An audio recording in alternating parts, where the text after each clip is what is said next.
Assalamualaikum warahmatullahi wabarakatuh. Izin memperkenalkan diri, nama saya Aditri Sujipto dengan NIM 120230024.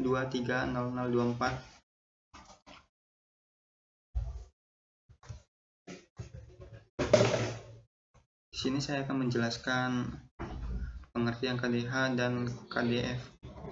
Yang pertama, kerangka dasar horizontal KDH adalah sejumlah titik yang telah diketahui koordinatnya dalam suatu sistem koordinat tertentu. Sistem koordinat di sini adalah sistem koordinat kartesian di mana bidang datarnya merupakan sebagian kecil dari permukaan elipsoid bumi.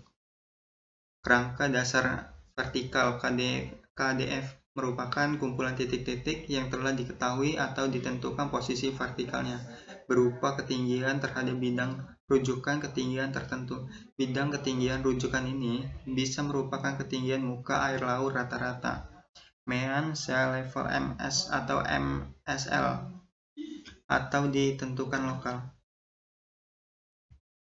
Selanjutnya ada alat dan bahan pengukuran. Kerangka kontrol horizontal. Yang pertama ada teodolit, kompas, statif, rollmeter, payung, patok, paku payung, formulir pengukuran, alat tulis, kalkulator. Kerangka kontrol vertikal ada waterpass, statif, rambu ukur, payung, rollmeter, patok, formulir pengukuran, alat tulis, kalkulator.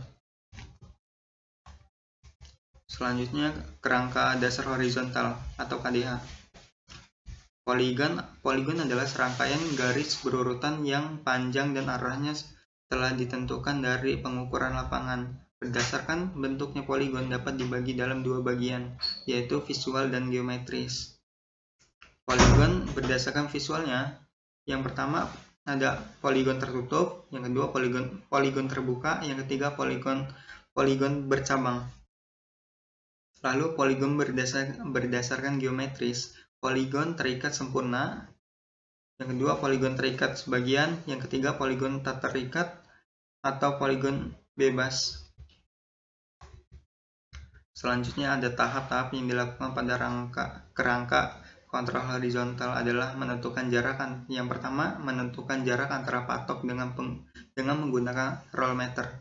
Yang kedua, pengukuran dimulai dari titik BM1. Di titik BM ini berdirinya teodolit dan centering teodolit serta melakukan controlling yang akan dibidik patok secara tepat. Setelah centering selesai, letakkan kompas pada teodolit di tempatnya. Atur teodolit searah dengan kompas dan mengatur sudutnya 00 derajat, 00 menit, dan 00 detik. Setelah itu, bidik titik BM2 dan catat angka yang dapat. Itulah yang disebut dengan azimut BM1 dan BM2. Yang keempat, azimut telah didapatkan. Langkah selanjutnya yaitu mencari sudut dalam bidik titik BM4. Diatur sudutnya menjadi 0 derajat, 00 menit, 00 detik pada teodolit. Kemudian arahkan teropong ke titik BM2. Bidik titik BM2 dan catat angka yang didapat. Itulah yang kami sebut dengan sudut dalam titik BM1. Yang kelima, pindahkan alat ke titik selanjutnya, yaitu titik BM2. Centeringkan alat seperti pada langkah kedua. Pada titik selanjutnya ini dilakukan bacaan sudut dalam titik BM2, yaitu dengan cara bidik titik BM1 dan mengatur sudutnya 00 derajat, 00 menit, dan 00 detik. Setelah itu, arahkan teropong ke titik BM3. Baca sudut yang didapat. Inilah yang kami sebut dengan sudut dalam titik BM2. Yang keenam, lakukan langkah 5 untuk titik-titik selanjutnya. Dan ini ada contoh gambar poligon terbuka atau KDH. Lalu kerangka dasar vertikal atau KDF. Metode double stand yaitu pengukuran dengan cara mendirikan alat 2 kali di tempat yang sama dengan backslide dan frontside yang sama namun dengan titik alat yang berbeda.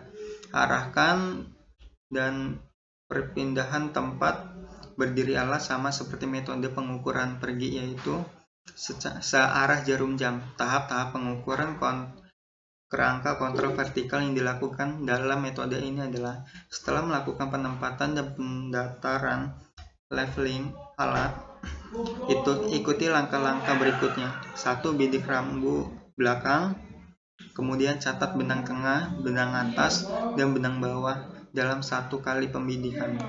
Yang kedua, bidik rambu depan, kemudian lakukan pencatatan sama seperti sebelumnya. Yang ketiga, lakukan double stand dengan cara sedikit memindahkan posisi alat sifat datar dan lakukan leveling kembali. Yang keempat, bidik rambu belakang dan rambu depan dan belakang, dan cukup catat benang tengah saja. 4 langkah di atas dilakukan pada setiap slide. Yang kelima, pindahkan semua alat ke posisi pengukur slide berikutnya. Untuk alat rambu ukur, gunakan sistem rambu loncat. Yang keenam, ulangi langkah 1 sampai dengan 5. Ini ada gambar contoh dari kerangka dasar vertikal. Terima kasih, itu saja yang dapat saya sampaikan. Wassalamualaikum warahmatullahi wabarakatuh.